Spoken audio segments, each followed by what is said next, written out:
Alors, pour cette vidéo, on va revenir dans un premier temps sur le cours précédent. Donc, je vous rappelle qu'on est dans le grand thème, le grand chapitre « Une structure complexe, la cellule vivante ». Et la semaine dernière, lors du cours, vous aviez une activité dans laquelle vous avez effectué une frise chronologique avec les différentes découvertes scientifiques. Et on avait vu que toutes ces découvertes scientifiques étaient liées notamment à l'évolution technologique, le microscope. Donc ceci va rentrer dans notre grand 1 des premières observations de cellules à la théorie cellulaire. Alors, la semaine dernière, on avait vu, donc là on est toujours dans le rappel, que au XVIIe siècle, en grande partie, on a mis au point des microscopes de plus en plus performants jusqu'à aboutir à l'observation de la cellule. Et ces cellules, en fait, on avait vu qu'elles étaient configurées telles des petits compartiments délimités par une membrane et qui peuvent, à l'intérieur, pour certaines, posséder un noyau, notamment pour les cellules eucaryotes. Et on avait fait la distinction entre cellules eucaryotes avec noyau et des cellules prokaryotes sans noyau. Donc ici, dans cette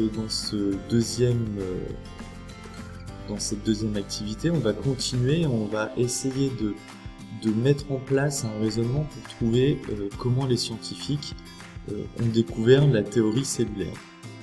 Alors, l'objectif ici, c'est de déterminer ce qu'est la théorie cellulaire et comprendre pourquoi elle a eu autant de mal à s'imposer. Donc à chaque fois, je vais mettre les questions que je vous avais posées et on va analyser les documents. Alors, il faut regarder cette vidéo après avoir fait l'activité, sinon ça n'a aucun intérêt. Donc dans ce document-là, je vous demandais de formuler les principes de la théorie cellulaire à partir du document 1 et du document 2. Donc voici le document 1. Et dans ce document 1, on vous parle de deux scientifiques très importants et il va falloir retenir leur nom, c'est Schleiden et Schwann, qui ont réussi à observer des cellules, des structures semblables aux cellules qui avaient été décrites auparavant par Hooke quelques années plus tôt. Et Schwann avait aussi trouvé ces mêmes cellules, ces mêmes structures, chez les animaux. Et ils ont mis en place un premier volet de cette théorie. La théorie cellulaire commence par la première chose.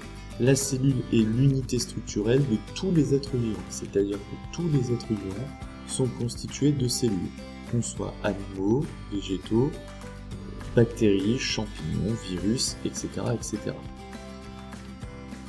On découvre ensuite le fonctionnement de l'organisme et on se dit que la cellule, en plus d'être l'unité structurelle, donc ce qui constitue notre organisme, elle va aussi être son unité fonctionnelle, c'est-à-dire que les cellules vont fonctionner soit seules, soit entre elles, pour donner à l'organisme ses fonctions.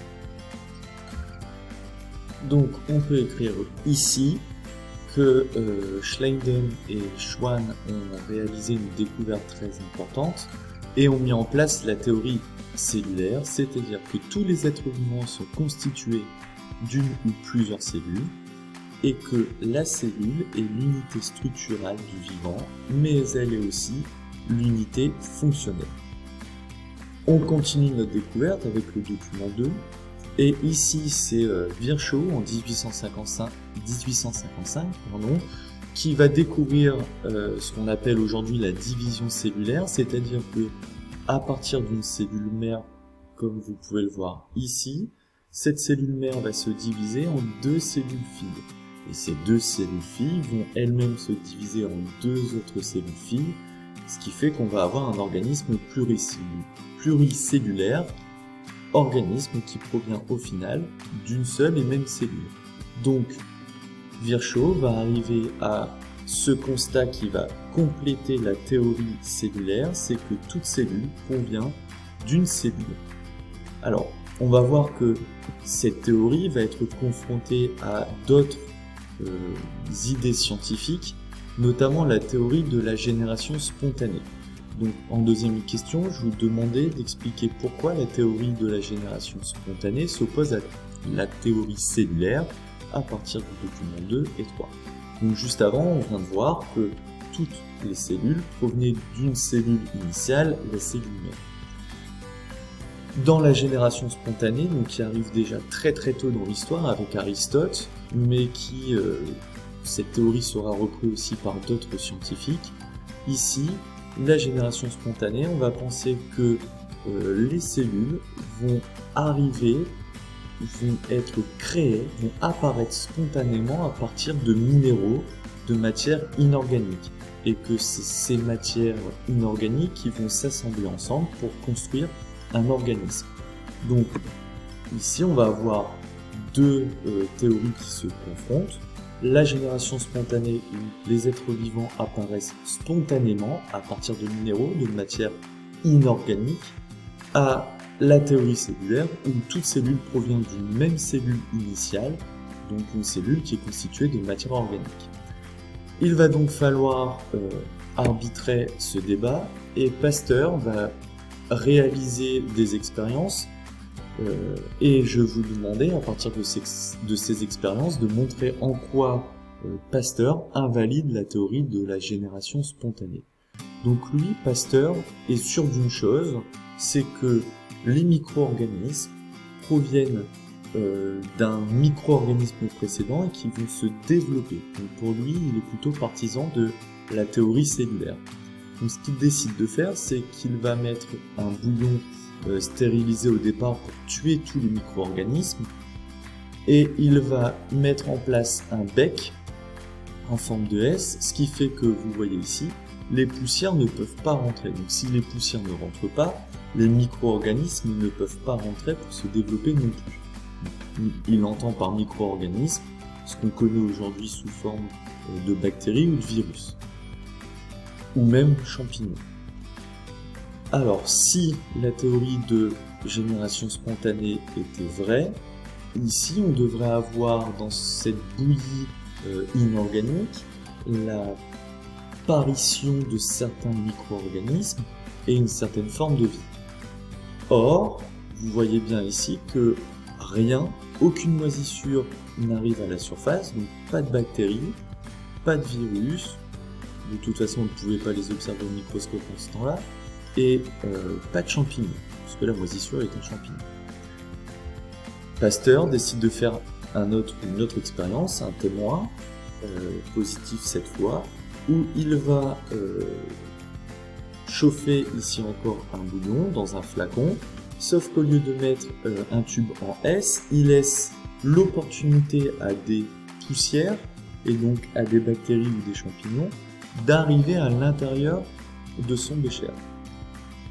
Donc ici, il va voir que après quelques semaines, on va avoir le développement de moisissures en surface et que le bouillon est troublé. Ça veut donc dire que les micro-organismes sont rentrés par ce bec ici, qui est légèrement recourbé, mais potentiellement qui peut faire entrer des moisissures. Et ces moisissures vont se développer dans ce bouillon. Donc là, lui montre bien que ici, la génération spontanée n'est pas possible parce que on ne forme rien à partir de matière inorganique. En tout cas, on ne forme pas de vie dans son expérience. Par contre, une fois que la vie, que des micro-organismes vivants ont réussi à pénétrer son dispositif, là ils sont capables de se reproduire et de se développer par division cellulaire notamment. Donc, je vous demandais en grand 4 de placer sur la frise historique les nouvelles découvertes scientifiques. Et ben, on va rajouter en 1839 une théorie très importante, c'est la théorie cellulaire qui est toujours acceptée aujourd'hui par l'ensemble de la communauté scientifique. Donc Schleiden et Schwann qui ont mis en place cette théorie, qui sera développée par la suite en 1855 par Virchow, qui lui va découvrir le principe de division cellulaire. Et en 1861, on va avoir les expériences de Pasteur qui démontrent que la théorie de la génération spontanée n'est pas recevable. Vous allez donc avoir en conclusion ici Donc conclusion générale de ce grand 1, que la découverte de l'unité cellulaire est liée à l'invention du microscope, donc c'est ce qu'on a vu la semaine dernière en cours, et que les observations de structures semblables dans de très nombreux organismes a conduit à énoncer le concept général de cellule et à construire la théorie cellulaire. Donc je vous rappelle la théorie cellulaire. En 1, tous les êtres vivants sont constitués d'une ou plusieurs cellules. En 2, que la cellule est une unité structurale du vivant, mais aussi l'unité fonctionnelle. Et en 3, que toute cellule provient d'une même cellule. Donc, la semaine prochaine, on verra comment est délimitée la cellule et comment va s'organiser la membrane plasmique. À la semaine prochaine!